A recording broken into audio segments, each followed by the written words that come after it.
Hi, my name's Meg and I'm studying adult nursing at Leeds Beckett University.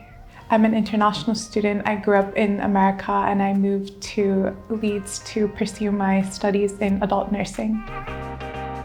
I really want to know all of the technical skills that are required to become a nurse, such as medical management, learning more about patients, building that holistic communication with them, as well as learning the technical medical diagnostic skills that nurses require to excel in their career.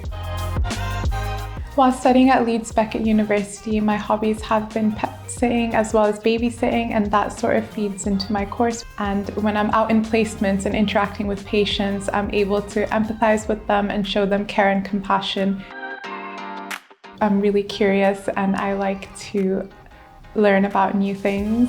My lecturers have encouraged me to see the world differently, as they have encouraged us to be proactive learners and take steps towards our own learning, such as putting yourself out into the deep end and asking if you can take part in opportunities that wouldn't have been given to you normally, to put yourself out there and be an advocate for yourself to try new things.